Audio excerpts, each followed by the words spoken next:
Hello student, आज हम लोग trigonometrical equations and their general solution से क्वेश्चन डिस्कस करने वाले हैं जो ट्रिग्नोमेट्री के पार्ट है। तो चलिए देखते हैं।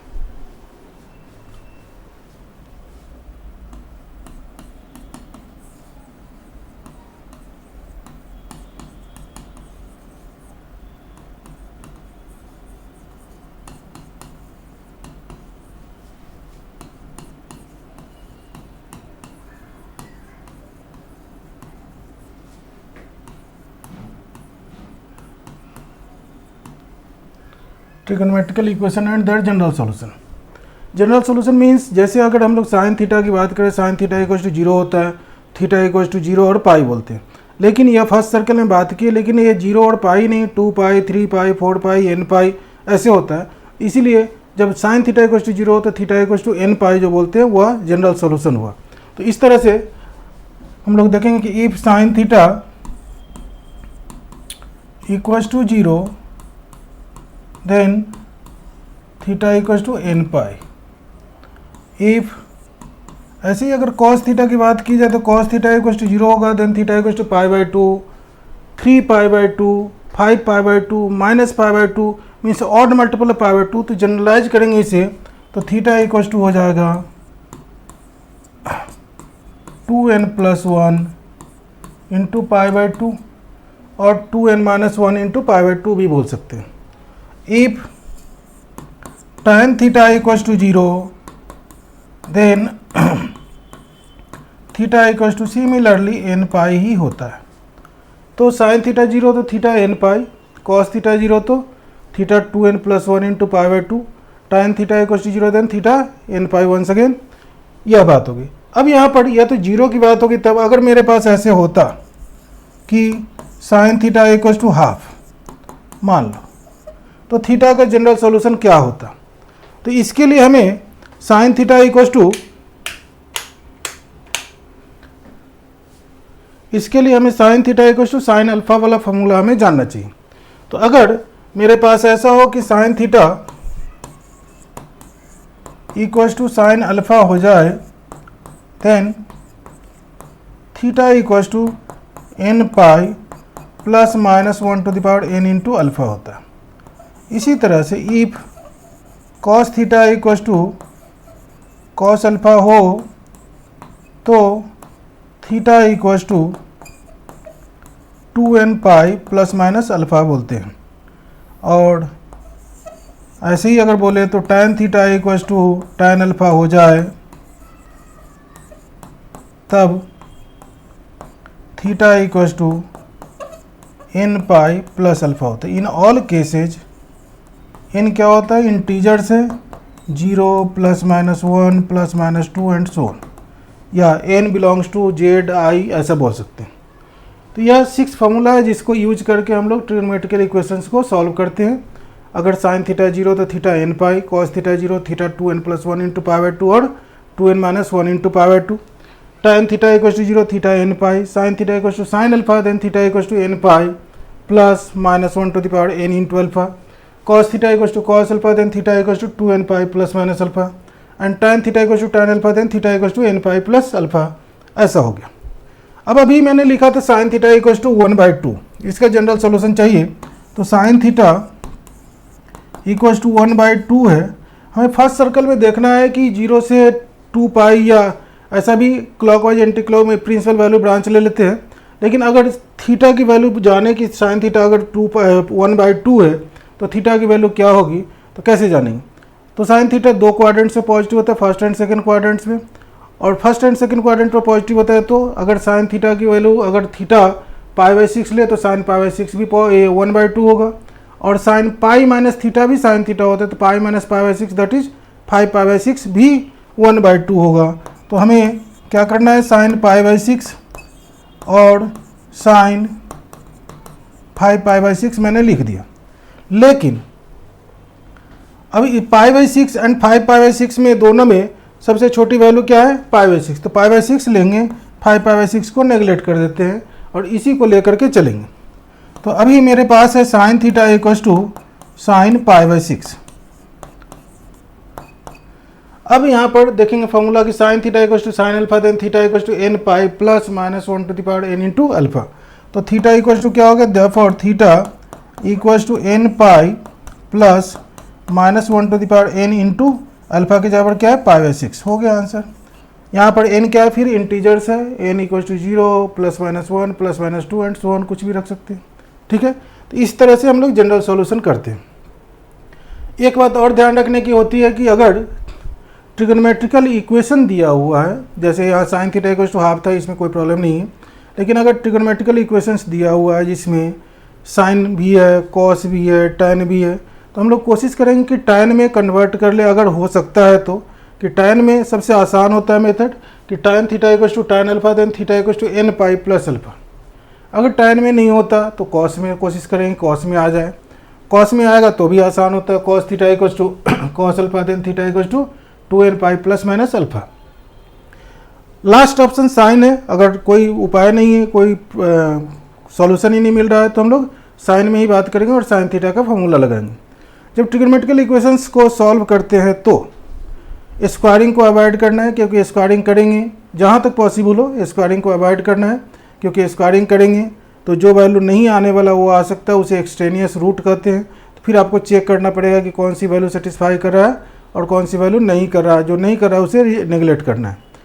कैंसिलेशन को भी अवॉइड करना है, क्योंकि जो कैंसिल कर देंगे, अगर मल्टीपल में कुछ आता है जैसे sine theta into cos theta equals to 0 या साइन थीटा इक्वल्स टू 0 और कॉस थीटा इक्वल्स टू 0 करते हैं, तो वहाँ पर अगर मैं कॉस थीटा को 0 कर दूँ तो रूट लॉस होने लगेगा। तो उस रूट लॉस से बचने के लिए कैंसिलेशन को अवॉइड करना है। ये दो बातें ध्यान में रखनी है, बाकी तो सॉल्व करते जाएंगे, अपने आप आएगा। तो जैसे ये तो सिंपल सा क्वेश्चन था, साइन थीटा इक्वल्स टू 1/2, तो हम लोग कर दिया। अगर कॉस थीटा इक्वल्स टू ऐसे ही √3/2 है सपोज करो, और कह रहा है कि सॉल्व दिस इक्वेशन, मतलब इसको सॉल्व करके थीटा का जनरल सॉल्यूशन बताइए। तो कॉस थीटा इक्वल्स टू हम लोग क्या करेंगे, √3/2 means cos, once again π/6, but cos theta equals to cos alpha then theta equals to, देखिए यहाँ 2n pi plus minus alpha होता है, तो यहाँ पर थीटा इक्वल्स टू क्या हो जाएगा, 2n पाई प्लस माइनस π/6 हो गया। तो यह बात ऐसे होगी। लेकिन अगर मैं ऐसे बोलूँ कि solve tan x into tan 3x equals to 1, तो इसको दो मेथड से सॉल्व कर सकते हैं। tan को sin बाई cos करके कर सकते हैं, या tan में ही रख के हम लोग सॉल्व कर सकते हैं। जैसे अगर tan में रख के सॉल्व करते हैं तो क्या लिखेंगे यहाँ पर, tan 3x equals to 1/tan x that is cot x, है ना। तो यह हो गया cot x। अब tan x equals to cot x तो कोई फॉर्मूला नहीं होता, इसे हमें क्या करना है, तो tan 3x और cot x को लिख देंगे tan π/2 माइनस x, क्योंकि tan π/2 90 degree minus theta cot theta होता है, इसलिए ऐसे कर सकते हैं। अब यहाँ पर tan theta equals to tan alpha वाला फॉर्मूला आएगा। tan theta equals to tan alpha क्या है, अगर है तो theta n pi plus alpha है, तो उसका यूज करेंगे यहाँ पर। तो यहाँ आ जाएगा 3x equals to n pi plus π/2 minus x। इस माइनस x को इधर आएगा लाएंगे तो 4x हो गया, 4x equals to n pi plus π/2।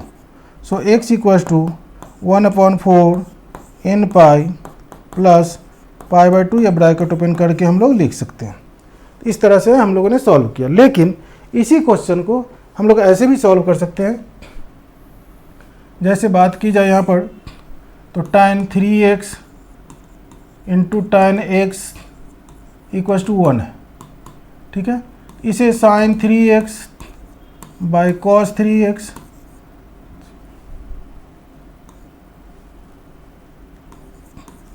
Into sine x by cos x equals to 1 कर दिया। अब यहाँ हो गया sign 3x into sine x, इधर हो गया cos 3x into cos x। अब यहाँ हो गया cos 3x into cos x minus sine 3x into sine x equals to 0। सभी को एक साइड कर लिए, ऐसा आ गया। अब यह cos a into cos b minus sine a into sine b हो गया, मतलब cos a प्लस भी यहाँ पर हम लोग यूज कर सकते हैं। Means cos 3x plus x equals to 0, that is cos 4x equals to 0। अब यह कॉस थीटा इक्वल्स टू 0 हो गया, देन थीटा इक्वल्स टू क्या होता है 2n plus 1 into pi by 2 या 2n minus 1 into pi by 2। So we can write here 4x equals to 2n plus 1 into pi by 2, so x becomes 2n plus 1 into pi by 4। तो इस तरीके से हम लोग solve कर सकते हैं इस क्वेश्चन को। तो ऐसे सॉल्व कर लिए। एक और क्वेश्चन लेते हैं, जैसे cos x plus cos 3x plus cos 5x plus cos 7x equals to 0। ठीक है, अब इसमें हमें क्या करना है, तो दो को क्लब करेंगे और उसके बाद cos c plus cos d हम लोग यूज कर सकते हैं। cos c plus cos d एक फॉर्मूला होता है जिसे लिखते हैं 2 cos c plus d by 2 into cos c minus d by 2, right. उसका यूज करेंगे तो बड़े ऐसा लिखते हैं कि cos 7x plus cos x को एक साथ लिख लिया, plus cos 5x plus cos 3x को एक साथ लिख लिया। क्यों ऐसा किया, क्योंकि 7 प्लस x 8 बाई 2 4 हो गया, 5 प्लस 3 8 बाई 2 4 हो गया, मतलब ये कुछ कॉमन हो सकता है ऐसे करेंगे तो इसलिए ऐसा किया। अब यहाँ पर cos c plus cos d इसमें यूज करेंगे तो क्या आएगा 2 cos, फॉर्मूला उधर है 7x plus x by 2 into cos 7x minus x by 2। Second part में भी ऐसे ही करेंगे तो 2 cos 5x plus x by 2 into cos 5x minus x by 2 equals to 0। ठीक है, अब देखिए यहाँ 2 cos 4x हो गया इंटू cos 3x हो गया, प्लस 2 cos यहाँ भी होगा 3x था ना, 3x और 3x। ठीक है, तो यहाँ भी हो गया 4x into cos x equals to 0। अब यहाँ से हम लोग देखेंगे तो 2 cos 4x कॉमन हो जाएगा, तो अपने पास हो गया cos 3x plus cos x equals to 0। और सिंप्लीफाई करेंगे तो यहाँ पर हो गया 2 cos 4x और यहाँ फिर cos c plus cos d use कर सकते हैं, तो 2 cos 3x plus x by 2 into cos 3x minus x by 2 equals to 0। जब ऐसा कर दिए तो 2 यहाँ भी है, 2 या 2 जब 4 कॉमन होकर के 0 की तरफ जाएगा, मतलब अपने पास हो गया cos 4x equals to 0, cos 3x plus x that is 4x by 2 यानी कि 2x इक्वल्स टू 0, और similarly cos x equals to 0। अब यहाँ से 4x यानी cos theta equals to 0, then theta equals to 2n plus 1 into pi by 2। So 4x equals to यहाँ पर लिख सकते हैं 2k plus 1 into pi by 2। यहाँ पर 2x इक्वल्स टू लिख सकते हैं 2l plus 1 into pi by 2, और x इक्वल्स टू लिख देंगे 2n प्लस 1 कुछ भी, 2 lambda plus 1 as is pi by 2। अब यहाँ से आ गया x equals to 2k plus 1, या n में ही लिखना है तो n में लिख सकते हो pi by 8, x equals to 2l plus 1 into pi by 4, और यहाँ तो x equals to 2n plus 1 into pi by 2 है। अब ये सभी जैसे k है, l है, n है, सारे इंटीजर्स। यह हो गया general solution of the trigonometrical equations जो यहाँ दिया हुआ था, गिवन ट्रिग्नोमेट्रिकल इक्वेशन। ऐसे इस टाइप के क्वेश्चन को सॉल्व करते हैं। तो आज के लिए इतना ही, फिर मिलते हैं अगले क्लास में।